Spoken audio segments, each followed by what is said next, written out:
Hello, everybody. Welcome to part 6 of our playthrough of 428 Shibuya Scramble. I'm here with Yoshi. What's up, guys? And, yeah. So as we record these, I think we had, 3 episodes in the bank. And at this point, we're about caught up, so these episodes probably won't come out as regularly as Oh no. they have been, right? Just because, the holidays are coming up. Oh yeah, we've got to So- celebrate those holidays. Yeah. So I imagine there may be a hiatus. I don't know for sure. I don't know the future. But I'm just warning the audience. I mean, there might not be a hiatus after all. We'll see. Yoshi, do you remember what happened last time? So the journalist guy was helping that sad sack loser who wanted to kill himself, and Minorikawa is writing the whole paper. So he had to make some decisions about what to cut and what to include. And he's running around. He was blackmailing Ashi's dad. He's gonna go talk to the Shakespeare in the Park guy, and basically he's gonna write that tabloid. That was the main thing that we did. Yeah. And then And then Tama is doing something with her chicken friend. I don't really remember what. And then I know that someone else is Minorikawa, I guess, is gonna go meet up with them. At yeah, some because he's got an point. interview for Burning Hammer, Yeah. Arnie Hammer. What also happened was Achi and Hitomi found the blue van that they drove off, Oh right. and we moved on to the next hour. So everyone's storyline has opened up again. Okay. So it is your decision as to where you'd like to begin.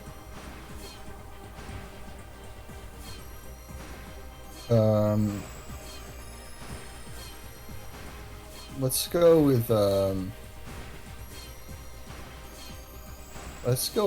Let's go with my boy. All right, Achi it up. I think there's a summary button also. Let me see if I can find it. After they're running. Is it left? It is left. Nice. Oh yeah, they're being chased by the man with the cane again. That's Oh right. yeah. He showed yeah, up after okay. the blue minivan ran away. There's a fight scene too, wasn't there? All right. Achi and Hitomi scampered through the back roads along Center Guy, white sneakers and pumps slapping on the pavement. Oh yeah, they both have white shoes. Achi kept his eyes peeled, continually checking ahead and behind as they darted through the gaps between the buildings. Finally, they stopped in a narrow alley. There's no way he'll find us. What? Go ahead. Sorry, I was Did gonna you say say something? it's your line. There's no way he'll find us here. He said. And no one knows about this place. He took another look around, then let out a sigh of relief. It seemed they managed to shake the gunman for now.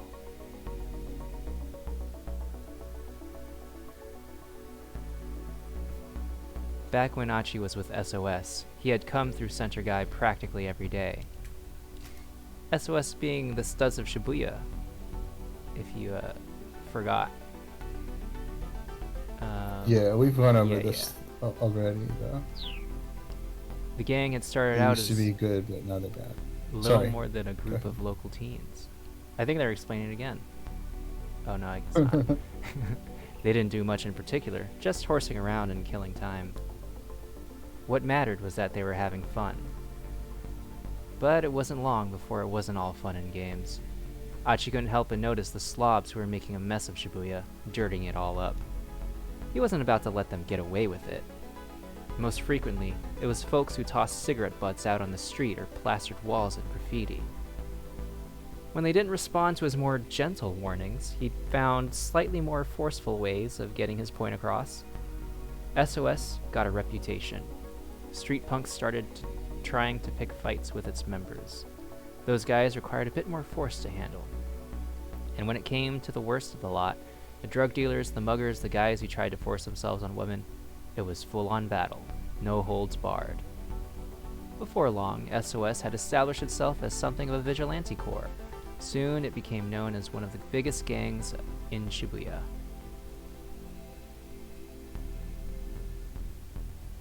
Let's lay low here for a bit and see what happens. Achi said. The alley where they hid was like a dimly lit chasm, obscuring them from view. The only problem now was figuring out what to do next. They needed to find that blue van again, which meant figuring out the best way to get back to Dogonzaka without the man with the cane catching them once more.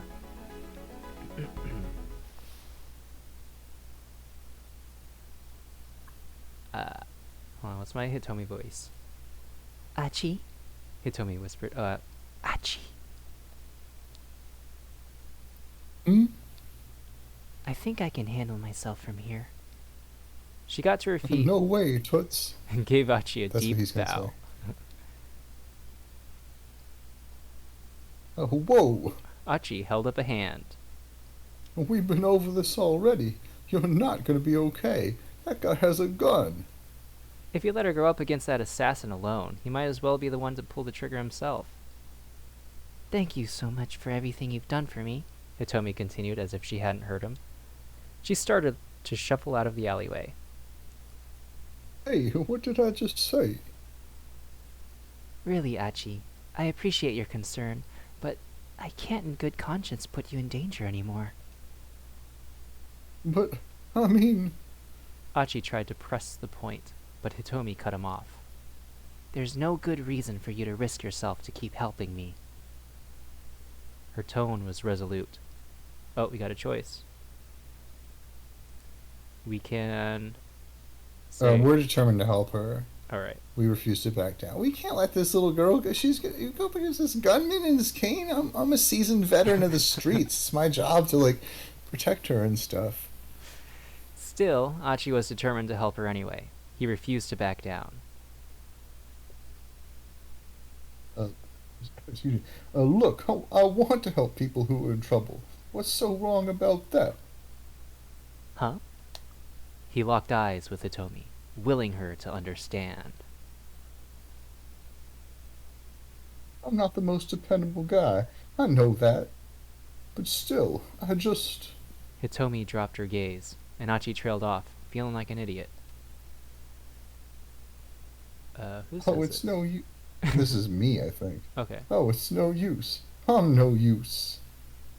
He hung his head with a sigh. Just then, a bit of light shone into the alleyway from above. It looked like someone on the adjacent building's upper floor had turned on the lights. Ooh. It's Tama. Oh no, you can jump to Tama, but it's presumably Tama. Not. But it said no, right? It had a big X. Yeah. We have to do her story to jump to her, I guess. Oh. Alright. Building. This is the Nokane building. Oh yeah. This is where the Burning Hammer is. Their sales demo. Nice. That's what she's doing there. Very nice. The light illuminated Hitomi's face. When Achi saw the look in her eyes, he reconsidered his decision. She was trying her hardest to hide it, but she was clearly terrified. No way was he letting her go back out there alone. Still, if he tried to insist, she would only refuse him again. Omi? Humor me for a second here. Tell me, what's the proper way to dispose of a plastic bottle? She stared at him in surprise. Well, First, you remove the cap and the wrapper. Then you rinse out the inside and crush it. Achi let out the breath he'd been holding. Okay, good. Huh? I don't understand. What's good? You gave me my reason why I have to help you out. I super respect people who respect the environment. What the hell? I'm one of those whatchamacallits, an environmentalist. He's getting real close there. Achi pointed at his mean, clean t-shirt. Hitomi hesitated. And what was your plan if I'd said the answer was to toss the plastic in with the trash? Well, then I need to stick with you to help teach you. Environmental awareness begins with good education. So then you were going to tag along with me regardless. Look, I'm just super pumped to learn that you care so much about proper recycling. Achi cracked a huge grin. Okay then. Okay? If you're really that sure about it, I guess I could use your help a little while longer. Hitomi flashed him a little smile. Man, she's so cute. Achi thought. Then something else caught his eye. Huh? What's that there? It looked like something black was stuck to the top of her head. Achi, what are you staring at? You got something stuck there. What, on my head? Without thinking, Hitomi reached up and plucked it off. It was about 10 centimeters long, its body a glistening black, sporting feelers and several pairs of legs. It began to writhe and wriggle between Hitomi's slender fingers. Gah! Achi yelped. It's a cockroach! He jumped backward, but Hitomi didn't so much as flinch. Oh, whoa, sorry. That gave me a bit of a start. He continued. Guess it must have fallen from one of the windows up there. Still, Hitomi did not move. Hitomi? She didn't appear to hear him. Hello? Hitomi? Oog. With a muffled gurgle, Hitomi passed out on the spot, her body as stiff as a mannequin. Oh no, the cockroach killed her. What? Hitomi, are you okay? Hitomi? Hitomi? Hitomi! But no matter how loudly Achi called her name, Hitomi would not come to. Bad end. Got killed by a little bug.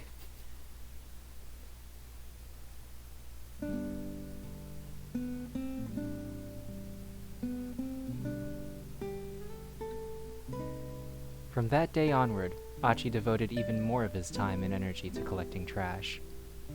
It became his personal passion to see that his city was a clean one, devoid of cockroaches. That was the mandate he had been handed, or, if nothing else, his atonement.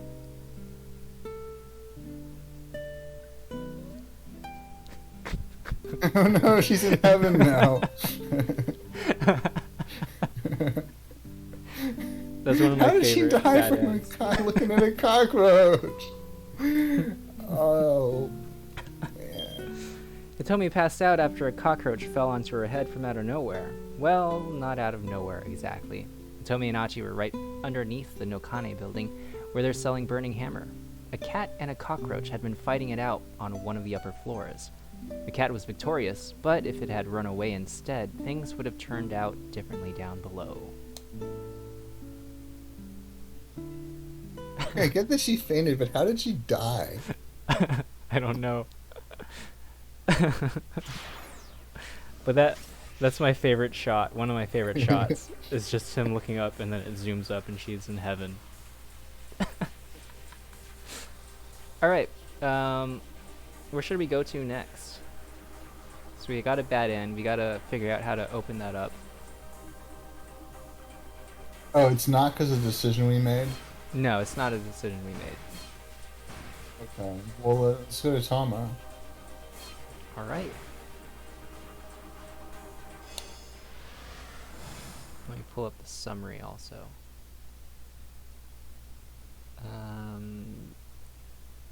Just introduced her. She took the job so she can get a necklace, which costs $400, but she's only got $200, and she might get 200 more bucks by working this job. Tama does her very best. In 1 hour, the Burning Hammer sales demo will begin.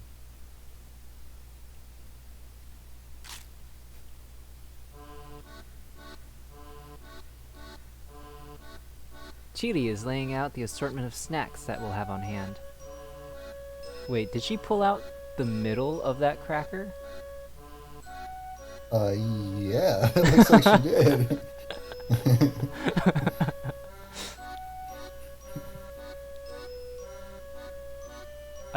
Chicken voice.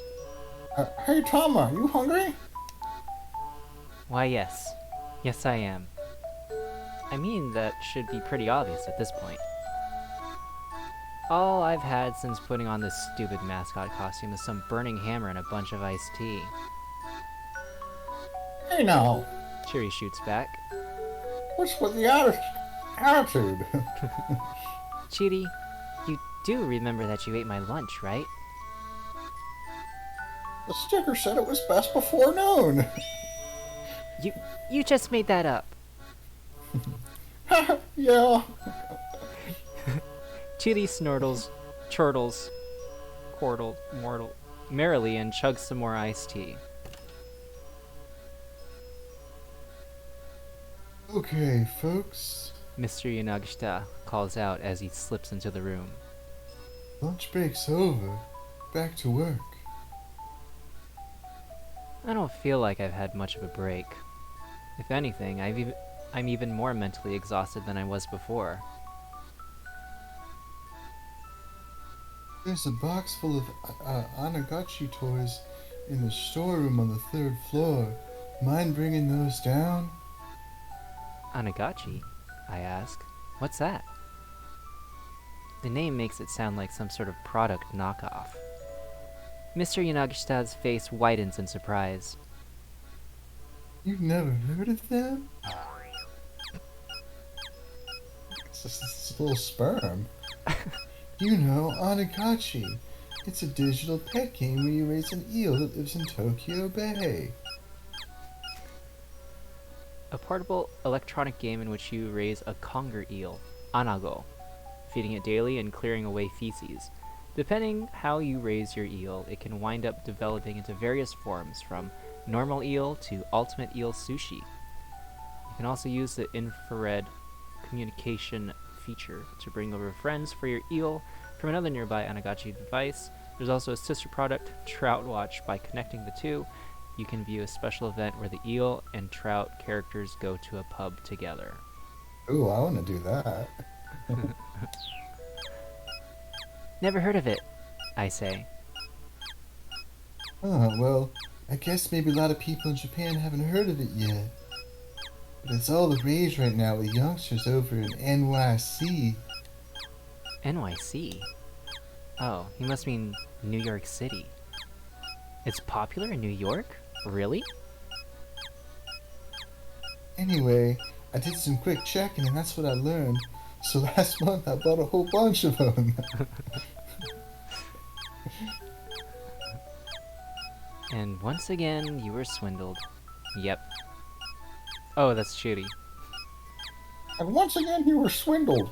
Yup. Ouch. Chiri, dropping the hard truth. Mr. Yanagishita lets out a pathetic whimper.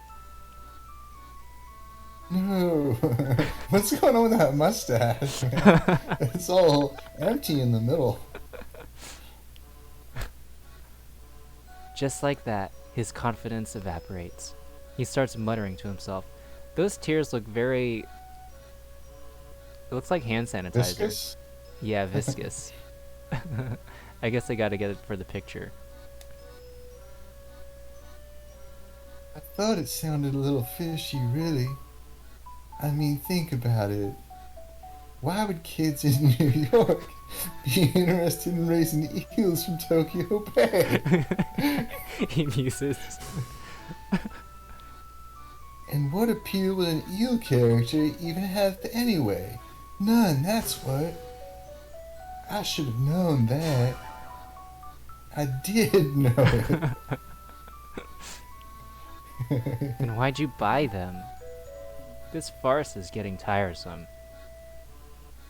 Anyway, Yanagishita continues. it was going to cost way too much to keep them in storage, so I was just going to let the recycling guy take them. He hangs his head in shame. In a matter of moments, he's borderline catatonic. The type of eel that gives Anagotchi its name, Anago, can be loosely translated as the creature that lives in a hole. Mr. Yanagishita is probably wishing he could crawl into a hole right about now.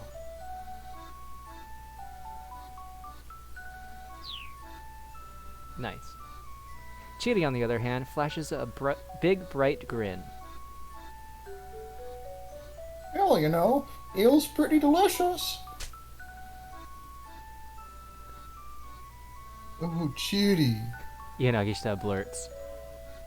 Thank you. He clasps her hands in gratitude. Oh, I wasn't exactly complimenting you there, boss. It's the same thing. There's a little bit of B in each of my products. Anagotchi and I are one and the same. That's why I'm throwing them away. Oh, there's a little gameplay clip. Feed your eel proper food and give it proper exercise. Another important strategy tip is to make sure to obtain the sharp chef's knife. All right, we got some tips. Here's some gameplay.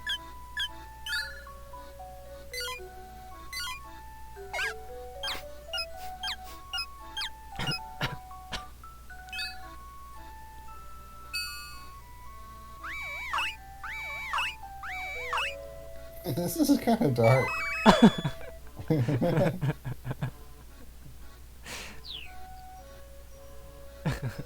Those New York kids. Which is to say, eels and I are one and the same. Go on then. Say something nice about eels. Chidi chimes right in without missing a beat. Eels are awesome. When it comes to eel sushi, 100 pieces barely whets my appetite. You know, these two make quite a pair. Yeah, I ship. That really means a lot to me, Chidi. Thank you. Thank you. I don't understand what any of this is about, but if it helps mend Mr. Yanagishita's wounded spirits, I guess I can't complain. I leave them to their devices and head for the storeroom.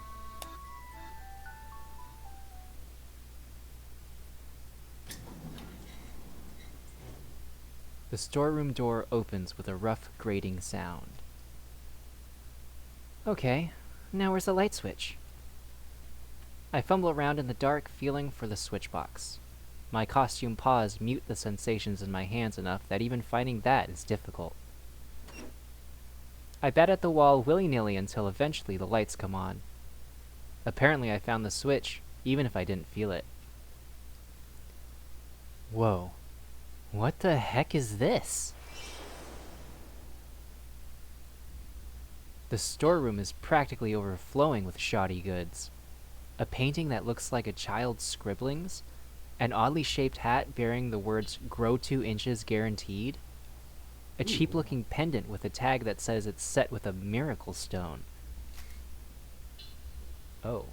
These stones are nothing more than simple glass beads that were purchased at 5,000 yen apiece. The seller claimed, normally these sell for 10,000 a pop. But if you buy 100 of them, I'll give you half off.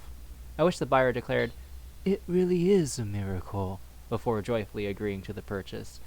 The fact that someone like Yanagishita actually exists to buy these things up is also kind of a miracle.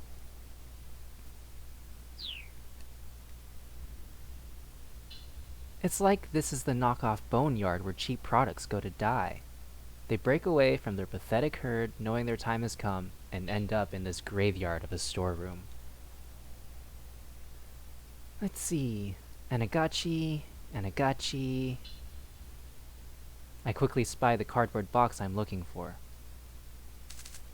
Then I catch sight of a dark silhouette out of the corner of my eye. Eek! I yelp. It's one of them. Black, flat, quick, long antennae, often spotted in kitchens. Sometimes, somehow, their legs wind up in restaurant food. Ew.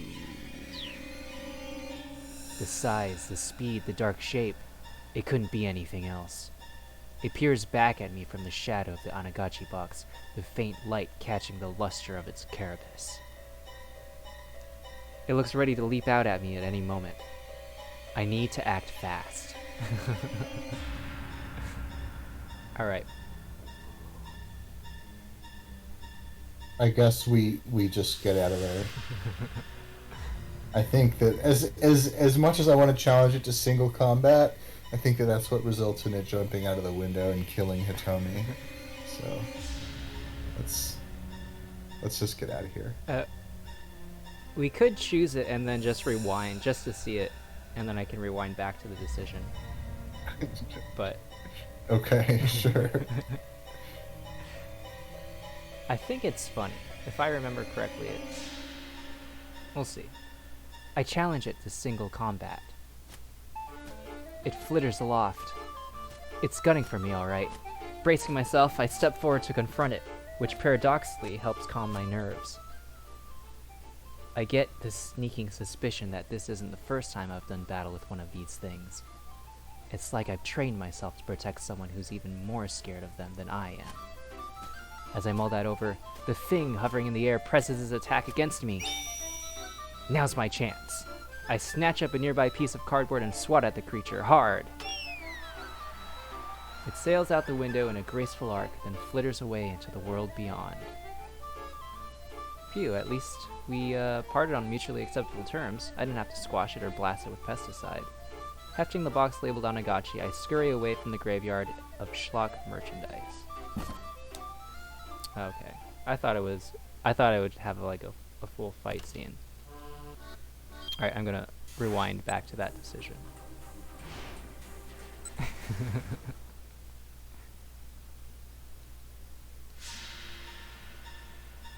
Okay. I snatch up the cardboard box and make a run for it.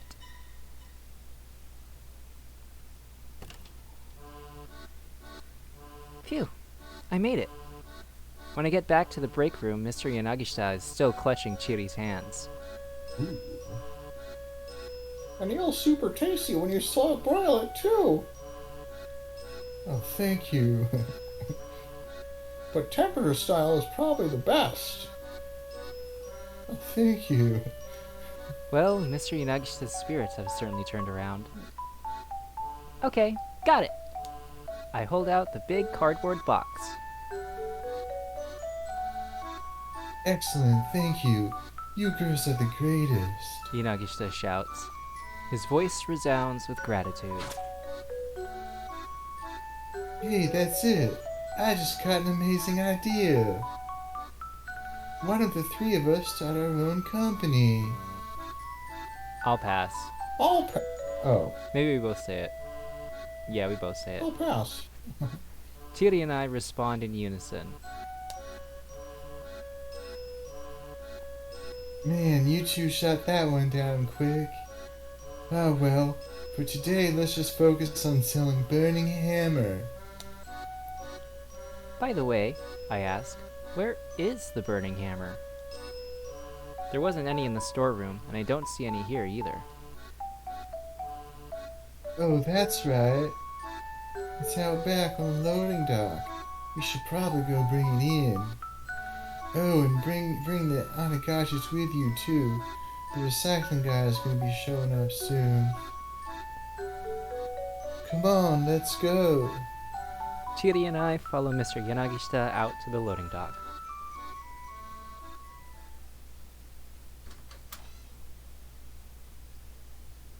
But the loading dock, it turns out, is empty. There's no sign of the burning hammer anywhere. It's gone. Mr. Yanagishita murmurs.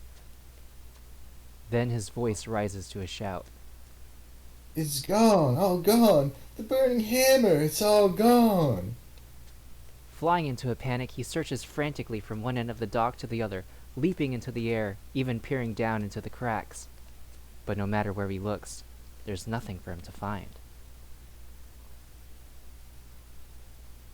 It was right here a little while ago. Like right here. Right here. I hear the sound of an engine revving outside.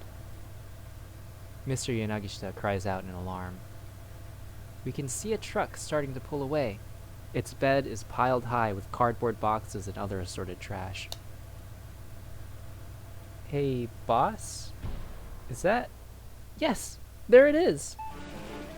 Mr. Yanagishita begins racing after the truck. My burning hammer. His voice cracks as he cries out. Give that back. Give it back. But he's no match for a speeding truck, and the boxes of burning hammer vanish before his eyes. Burning hammer. Come back. Come back.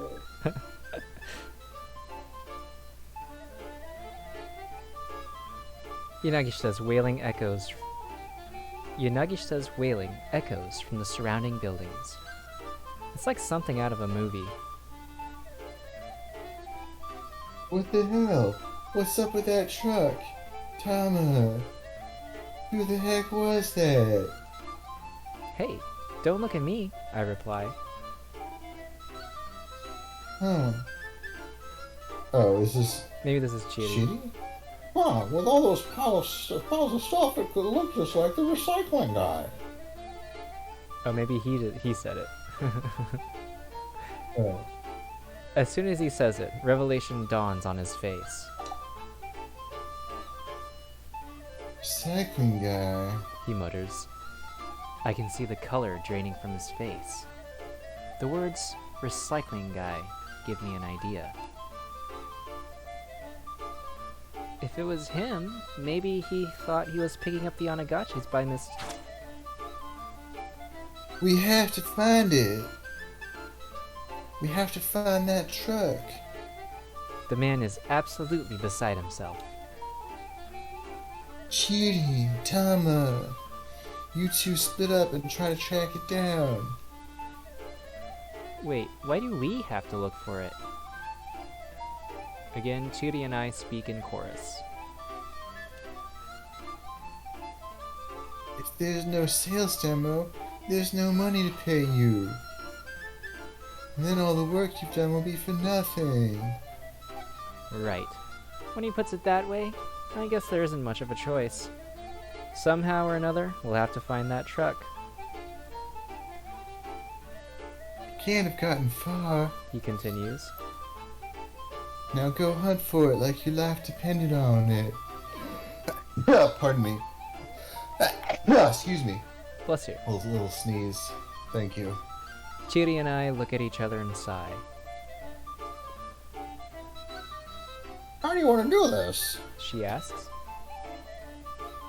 Want to search together, or should we split up? Ooh. We have a decision.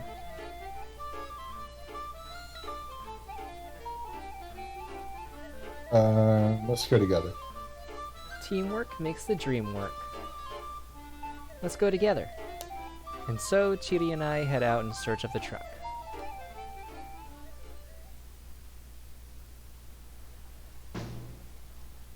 As we make our way downtown, Center Guy, peering in all directions, I accidentally bump right into a man who's out with his daughter. He looks pissed. Oh, pardon me. I hop back to my feet and go to bow to the man in apology. Ow! He bows at the same time, and we manage to bonk our heads together. Sorry. As her dad drops to his knees, clutching his head, the girl begins to wander off.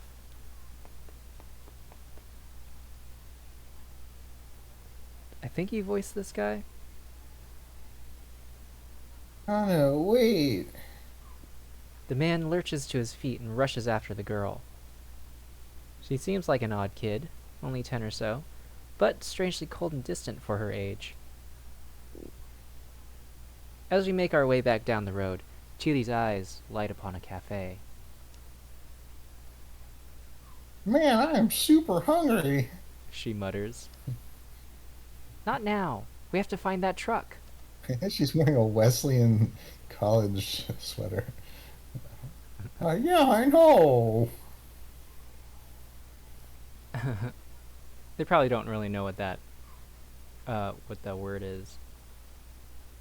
There's a lot of like random English on shirts and clothes and stuff. Oh yeah, I noticed that when I was in Japan. Some of it is pretty great though. I stride purposefully along, and though Chiri flashes the eatery a long, lingering look, she falls into step behind me.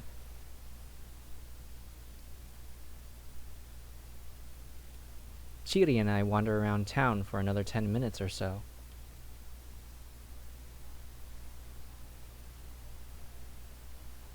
We don't see any sign of the truck, though.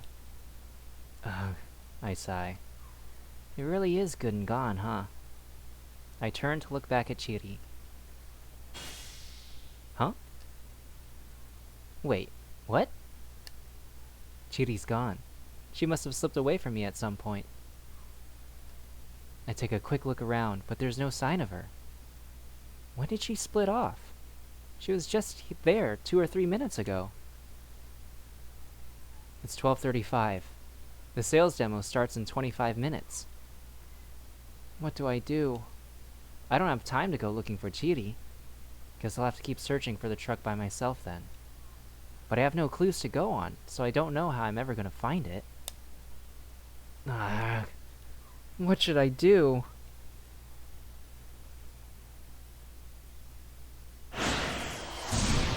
Oh, we hit a keep out. We're gonna have to find a place to jump to.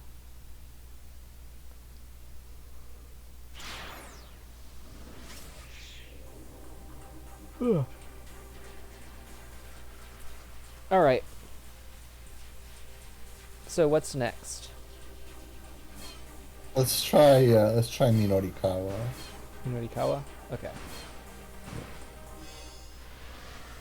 So we gotta find Tama's jump point. I guess we also fixed Achi, because the cockroach didn't fly onto her head. Alright, so, Minorikawa. Yeah, he's got a phone call from his old friend, former boss, who is being harassed by debt collectors, and he's suicidal. Minorikawa is going to make the magazine. He did the interview. His assistant runs into some sob-inducing problems. We have that loser assistant who can't interview people but decided to be a freelance journalist. Minorikawa stood on the sidewalk, weighing his options. Chiaki's phone call had thrown him for a loop. He had expected her to be anxious about doing interviews, but wow, she was a real basket case. Still, that didn't change the fact that he had a schedule of his own to keep. The surveillance camera story had to be his top priority. Chiaki would just have to find some way to fumble through things on her end. He headed down Dogenzaka, scanning his surroundings as he went. There were cameras set up on streetlights all over the place. There were so many it was hard to believe he'd never noticed them before. One over there, another just over here. Electronic eyes peering down on passers-by from high above, where they were tougher to spot.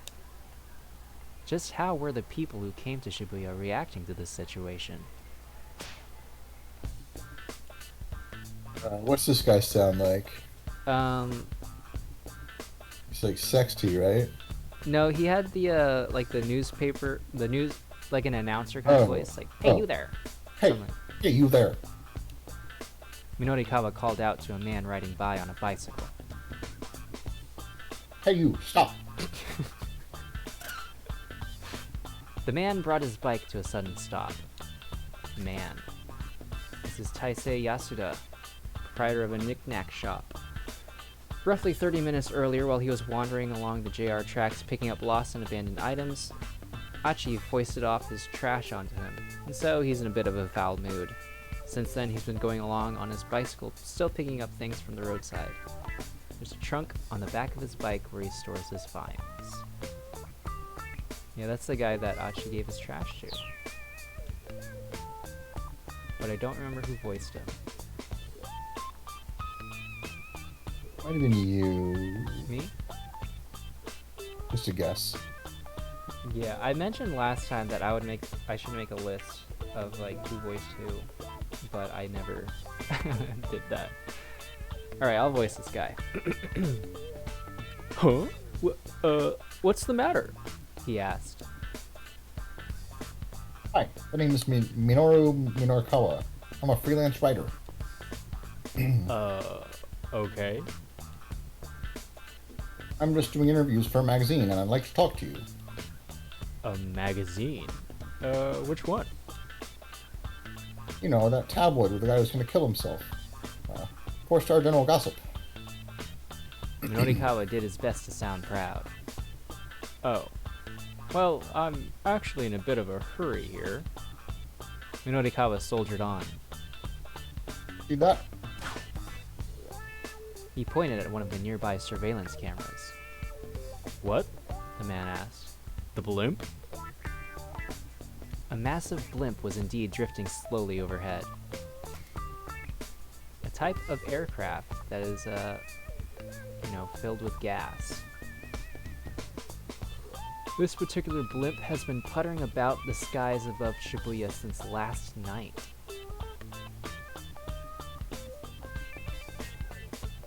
How long do blimps usually just hang out in the sky? Never thought about it. Maybe 12 hours, 16 hours. 18 if they're feeling squirrely. They just leave them up there until like they slowly like run out of lighter than air gas. Yeah. I guess. No, the camera. The camera watched them both in uncaring silence. Oh, that. What about it? What do you mean, what about it? Those cameras have been installed all throughout Shibuya. They're taking in anything and everything. Privacy be damned. A shocked pallor came to the man's face. Oh. Really? He muttered uneasily to himself. I guess I should be careful next time I go picking stuff up. Hey, what are you talking about? Minorikawa asked. Oh, nothing. Just stuff. A way to dodge the question entirely. Anyhow, I think there are some good things about the cameras too, the man said hurriedly. Oh? Minorikawa asked. Such as? Well, I mean, they must have helped catch some crooks, right? Yeah, I think you're right about that. Oh, I am? The man looked shocked to have his own statement confirmed. Are you hiding something from me? Huh? No. Nothing in particular. The man shook his head vehemently. Nothing at all, really, Well, whatever. Minorikawa said. In any case, even if the cameras are helping Western criminals, there are some places where people just don't want to be watched. What? For instance, how would you like it if someone set up a security camera inside your home? What do you mean? I mean, a burglar might try to get into your home. If you had a security camera, you could be alerted right away. Isn't that kind of an extreme argument? Nope. You're the one making the extreme argument here. What? The man stared, bewildered. You're saying it's okay for folks to film around people around town as much as they might like, but not to take a look inside people's houses. Yeah, I guess I am, the man mumbled. Minorikawa snorted. You don't think too deeply about things, do you? He mocked. The man huffed in indignation. I don't see the problem, he said. I mean, it's a normal enough opinion. To want to bring down crime but also protect privacy? Well, yeah, so? So, if they're just going to set up cameras around town, I'm okay with that. Minorikawa grinned inwardly. Being naive. He said. Way too naive. Naive about what? By now, the man was getting worked up. Once you start letting people watch you some of the time, you'll eventually let them do it more and more. That's how the world works. A simple change in camera angle is all it'll take to steal the last traces of your privacy away. That's kind of funny coming from you. Doesn't 4-star general gossip get all scuttlebutt by invading the privacy of others? Since when are you people concerned with personal privacy? Meaning what, exactly? Minorikawa asked. You know damn well what I mean. Have you no shame? I've got nothing to be ashamed about. Minorikawa exclaimed. If some celebrity scandal breaks, I write it up in the form of a top-class, socially conscious exposé. That's the Minorikawa seal of quality. The man rolled his eyes. Please, as if anyone's ever heard of that. Your everyday freelance reporter would say something about how security firms have no right to use cameras to disrupt personal privacy. But not me. Oh no. I'm the only guy who'd write a first-class piece on the subject. And you want to know why? The man's only response was a doubtful look. Because privacy only exists for me to utterly demolish it. Minorikawa finished with a prideful grin. That's nothing but journalistic arrogance, the man railed. Oh yeah? Yeah, I'd rather have surveillance cameras any day if the alternative is some weird gossip piece. This time, Minorikawa didn't have a handy retort. An awkward silence descended over the pair. This guy has 1,000,000 teeth. Look at his bottom teeth. 1, 2, 3, 4, 5, 6, 7, 8, 9, 10. He's got at least 10 in there. But like, doesn't it just kind of look like he has too many that are like the same? Kind of. He has like 8 bottom incisors. I don't know. Good for him, I guess. Maybe they photoshopped it. It's a quirk. Oh, who's saying Oh, I think that's you. Right, I see. Minorikawa muttered to himself as he busily scribbled into his notepad. The man was visibly taken aback. Thank you for your cooperation. Minorikawa said at last. You gave me some good stuff. He held up a hand to forestall an angry retort. I realize you probably got a bit riled up. You'll have to forgive me. What? The man peered up at Minorikawa in disbelief. This is just my interview style. Sorry, I know it's a little unorthodox. Buddy, you're a weirdo, you know that? The man said. I hear that a lot. Minorikawa laughed. So can I go now? Sure. I'll quote you as Passerby A in my article. Sure, whatever, the man muttered. He quickly sped off on his bicycle. Minorikawa now had some material for a surveillance camera piece. He wanted to organize what he'd managed to put together so far. He decided to head toward his next interview location, keeping an eye out for a cafe where he could stop to work on his copy.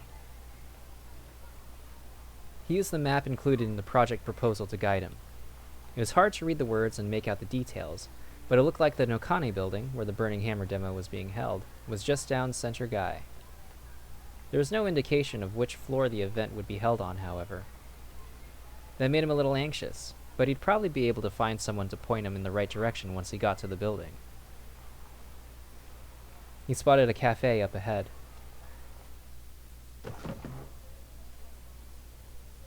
Coffee, please. He shouted as he strode inside. He slumped down in an open chair. Hopefully he'd be able to hole up in here until 1 o'clock, working on his article. If he couldn't have it done by then, finishing the whole issue by the end of the day would be a tall order. He pulled a cigarette from his overcoat as he waited for his computer to boot up.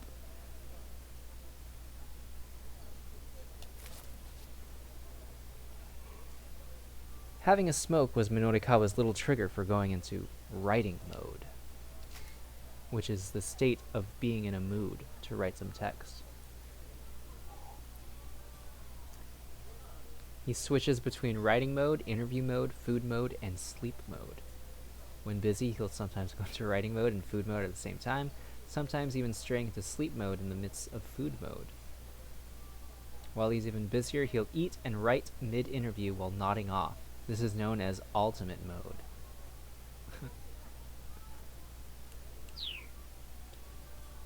He stuck the cigarette in his mouth and lit it up. With the first heavy draw of smoke, he felt his mind focus. The rough idea for his article came to his head nearly fully formed. All he needed to do now was get it all written down. Finally, his laptop finished booting up. Looking long enough, pal. He muttered to the computer. His hands leapt to the keyboard like a predator pouncing on its prey. I like this music. In a matter of moments, he had hit his stride. His fingers clicked away. One by one, lines of text filled up his screen. A waitress stepped up beside him. Who wants to be the waitress? Excuse? Oh yeah, I guess you already I'll started. do it. I'm gonna change your voice to, excuse me, sir. But Minorikawa was in writing mode. He didn't even hear her. She gonna tell us we can't smoke? Sir? Sir, I beg your pardon. Again, Minorikawa was deaf to the waitress's attempts to get his attention. Sir, excuse me. The waitress smacked the table. What? Minorikawa snapped. He slammed the table right back. Shh. Don't interrupt me when I'm working. Not if you know what's good for you. The waitress didn't so much as flinch. She leaned in aggressively, getting right in Minorikawa's face. Oh, we got a whole little bio. Ikumi Omiya, employee at Kolabo Cafe. While appearing cute and demure at first glance, she's quite strong-willed and frightening when angry. She works nights at a place called the Scolding Pub, where customers rent private rooms in which they are scolded at length by attractive girls. One middle-aged businessman once told her, "Your face looks simply marvelous when you're angry." I'd like to visit the Scolding Pub.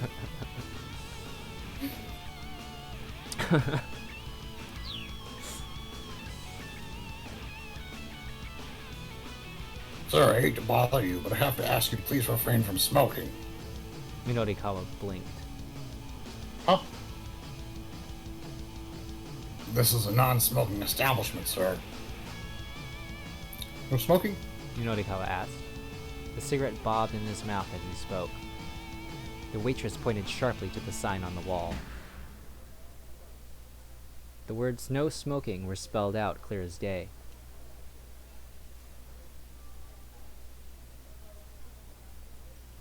We ask that patrons please not smoke so that other customers can fully enjoy the aroma of their coffee.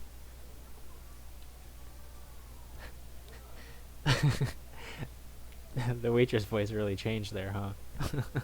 Oh, I was just reading the sign. That was just the sign. I didn't know it was Oh. the waitress. Oh, maybe it was just the sign. Is that what it says? The joke was that the sign has no voice, so I just read it in Oh. my voice. The waitress drew herself up in an arrogant triumph. I thought the waitress was saying it. Like the music Well, stopped we'll and never now know her for sure. voice is like different. A woman sitting at the table next made a face as she tried to fan the smoke away with her hands. Customers all around the shop were glaring at him. You guys don't know the first thing about the aroma of coffee. Minorikawa scoffed. The scent of coffee only truly comes to life amidst the choking stench of tobacco smoke. The waitress's only response was to jab her finger again. But this time, she didn't point at the sign. She pointed to the door. Or if you're gonna smoke, please take it outside. It's a long finger. Great for scolding. Sometime later, sitting inside the Café La Trek, Minorikawa lit up his third cigarette. At last, a safe refuge. It had taken him quite some time to find a place that allowed smoking after he got kicked out of the first cafe. In recent years, the concept of a smoking section is gone. This Lautrec place has large air vents in the ceiling to keep the interior more agreeable for those who do not smoke. Good to know. Do you know any places with smoking sections? In Virginia, I've been to a couple bars where they have a smoking section. It's a lot of fun if you like to smoke. I'd imagine people really don't like it though if they don't smoke. I mean, because the whole place smells like smoke. There is. But yeah, it's very state to state. Yeah. What about Japan? I don't really remember. There's like a coffee shop that had a smoking section. It was like in this just this tiny room, and all the walls are like glass, kind of, so you can kind of see inside.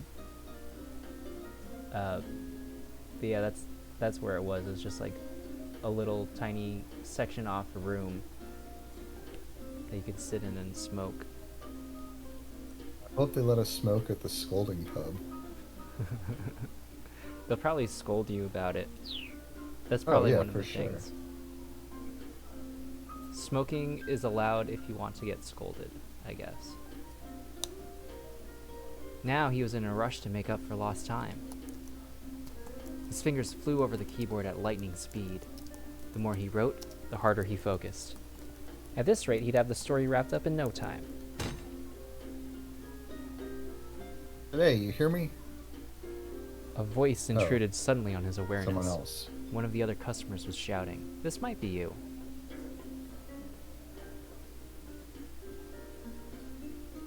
Yeah, I don't know who this is though. You're breaking. Oh, he had like a southern accent, kind of. He's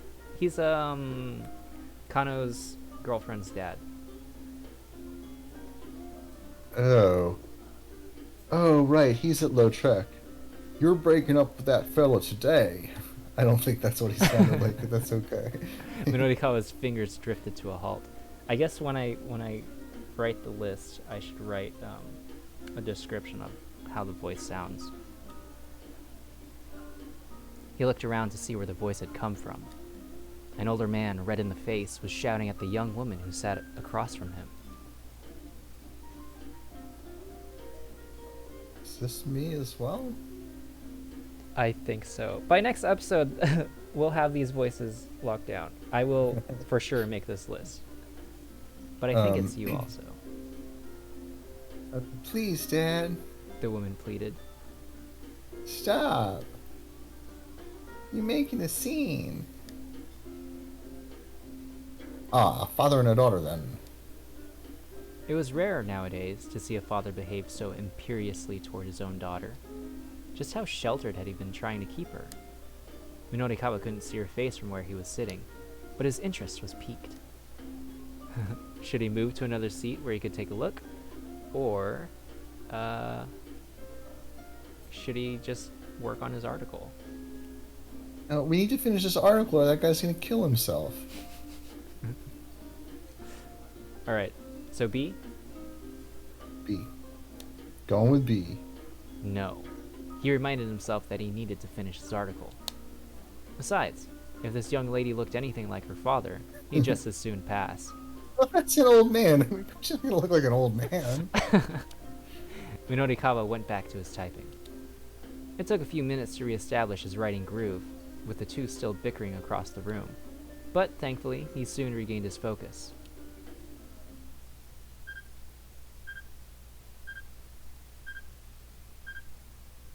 What's that? His hands went still as a strange noise intruded on his reverie. Whatever it was close by. What in the world is that sound? Alright, what are we gonna do? We're gonna check it out, or are we not gonna check it out? Alright, this we need to get to the bottom of. This is important. Alright. I need to get to the bottom of this or I'll never be able to concentrate. Just where the heck is that sound coming from? He searched his surroundings for a moment, and quickly discovered that the noise was coming from his own bag. He pulled out one of the most important tools of his trade, a bug detector, which is an instrument for finding bugs. Listening devices. Using a detector to find something in this fashion is known as fox hunting. Not bug hunting, interestingly enough. No, because that means something else. Insect searching? Is that something else Sort of. also? No, that's fair game. Okay. Why didn't they just call it insect hunting? It was on, and it had picked up a signal. To a reporter, information was life. That made owning a bug detector a sensible precaution in his line of work. With the device in hand, Minorikawa casually scanned the area. Eventually, he zeroed in on the signal. He stood up, Everyone, your attention please. he announced. Someone set up a listening device in here. Several cafe patrons turned their heads in disbelief. A woman wreathed in pungent perfume flashed him a disagreeable look. Oh, come on. Oh, do Yeah, we I know think this this is you. person? I think this is you. Yeah. Is this Osawa's stuffy wife? Yes. Okay. Come on, that's ridiculous. She huffed. There's something fishy going on. The only thing fishy right now is you. The woman declared disdainfully. Why don't you get out of here and let everyone enjoy their meals?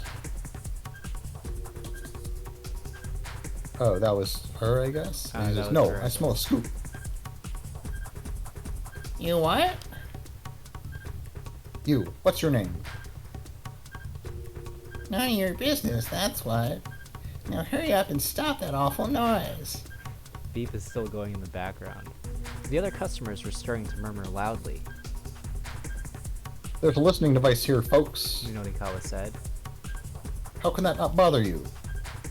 Do you know where it could be? Excuse me. The woman called out. Could someone please do something about this man? A waitress hurried over.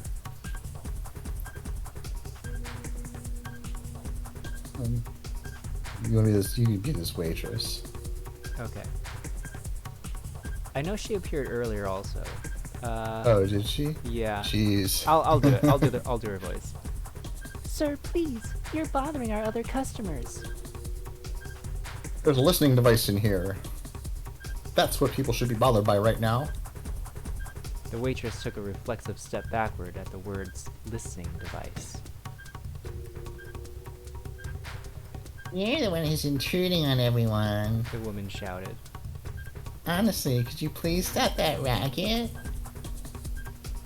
It's not me making the racket. It's the bug tracker. Just who the hell do you think you are? Police! Somebody call the police! Ma'am, please calm down. The waitress said. There are other customers here, and How now once you get this disrespectful bore out of here? All I'm doing is sharing the truth. You can't kick me out for that. The waitress wavered, clearly intimidated by both of them. You sure got a lot of nerve. The woman snapped at Minotikawa. Go play detective someplace else. I'm not a detective. I'm a reporter. Really now? By far my least favorite profession. Oh ho, and why is that? Did someone write a story about you, lady? Got skeletons in your closet? You shut your mouth. How dare you? Yeah, I smell a scoop here alright, and the smell is coming from you. Oh, stop it with your scoop nonsense already. It's no use trying to hide things from me. You have no idea what you're talking about. Oh yes I do, lady. Go to hell. After you. Blah, blah, blah, blah, blah. Blah blah blah blah blah blah blah. Blah, blah, blah, blah, blah, blah, blah, blah, blah. Blah blah blah blah blah blah blah blah blah blah blah blah blah blah blah. As they shouted over each other, their words blurred together until they were barely words anymore. The onlookers could hear only indistinct, meaningless raving. And still the yelling went on and on and on. Eventually there came the sound of approaching sirens. But even when a police cruiser pulled up outside the cafe, the two didn't slow their bickering.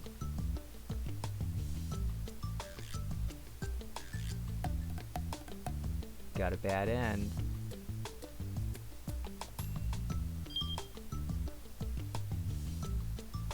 Minotikawa lost his cool and got drawn into an argument with a stranger, giving no thought to the consequences. By the time he came to his senses in a jail cell, it was too late to save 4-star general gossip, and that guy committed suicide. Maybe worrying about Rip. weird noises can wait. Right now, finishing up that article sounds like a better idea. Alright.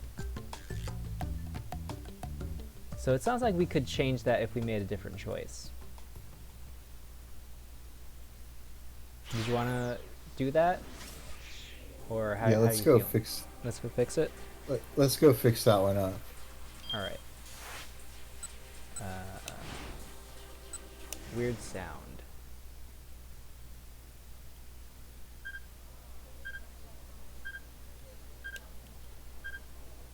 Oh, never mind. I need to focus on finishing this article. Minotikawa tried to immerse himself in his writing again.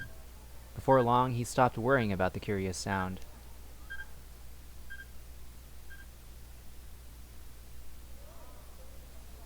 Time passed. Eventually, the pace of his writing slowed down a bit, and Minotikawa glanced at his watch. It was later than he'd thought. Pretty soon, he was going to have to head over to get an interview from the diet drink people. He reached into his bag for a project proposal to double-check the demo location. Proposal, it's gone. Crap, where the heck did it go? He checked all around the table, but he didn't see it anywhere. Maybe he'd left it at the other cafe, the non-smoking place. Well, he didn't have time to go back for it now.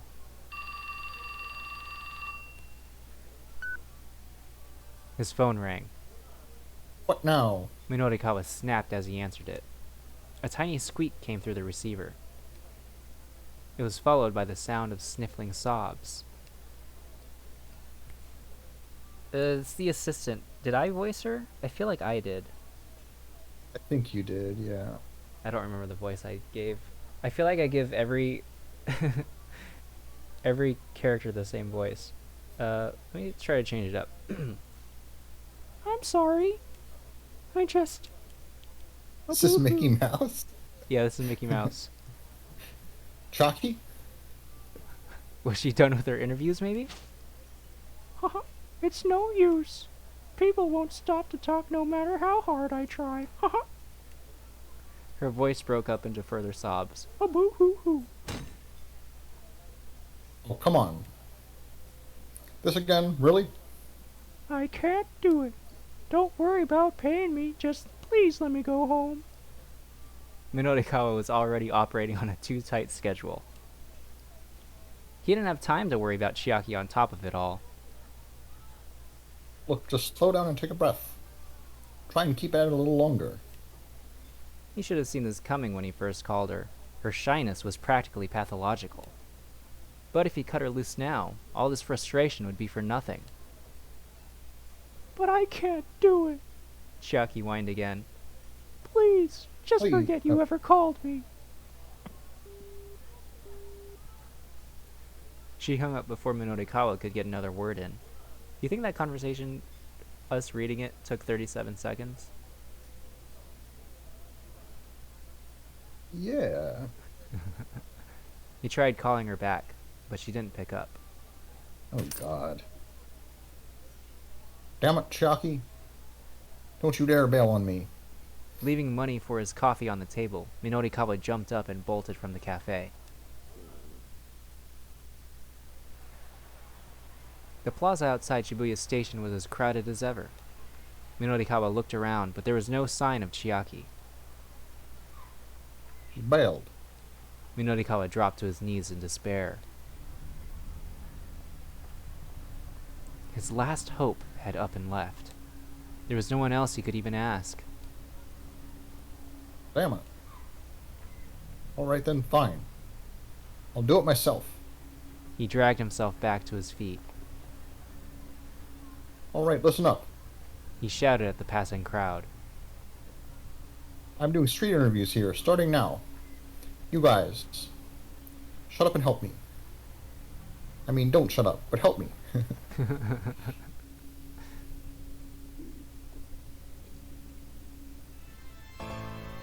He wound up blowing way too much time just to get 2 pages worth of content, leaving himself unable to finish the other articles. In the end, the issue of 4-Star General Gossip never made it to the newsstands, and Heaven Publishing went down for the count.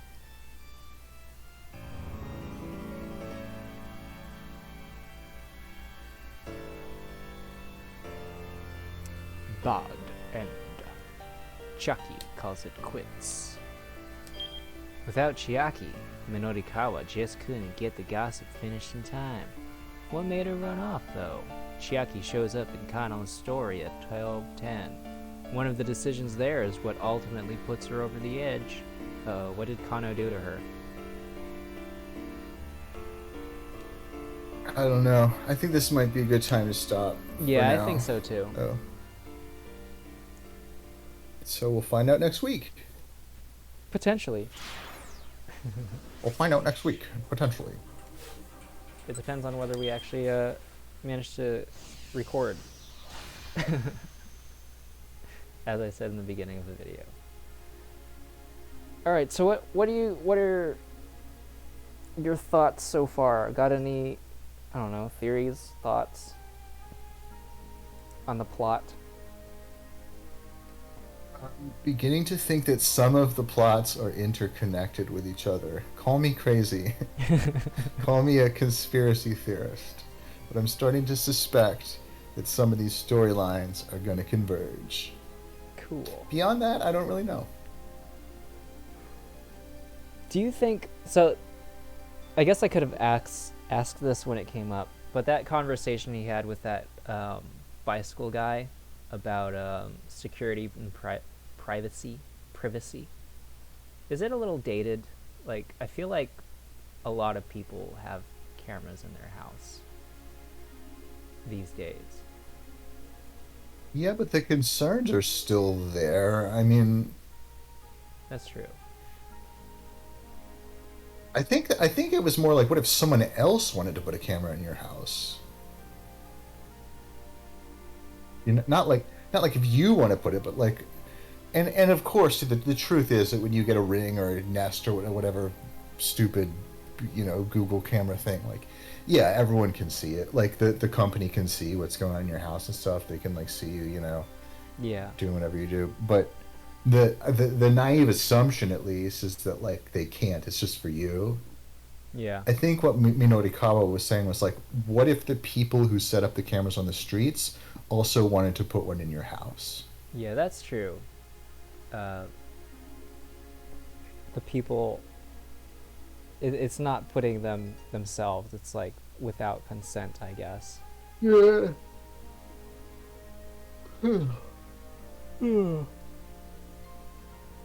Anyways, I just thought that was a little interesting.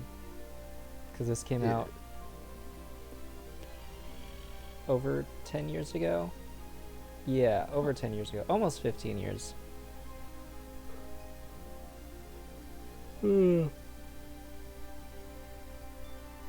Well, I guess that's it for today's episode. Catch us next time. I won't say next week because I don't know. We'll see. We'll see how it goes. But next time, we are going to... I don't know what we're going to do. We're going to see the other people's storylines and then start making good decisions instead of bad decisions. Yep. All right. And we're gonna get it in. Gonna get it in. Is that our sign off for this episode? That's just a thing that I say probably more than I should. Well, that's the video. Make sure to never stop getting it in. All right, folks.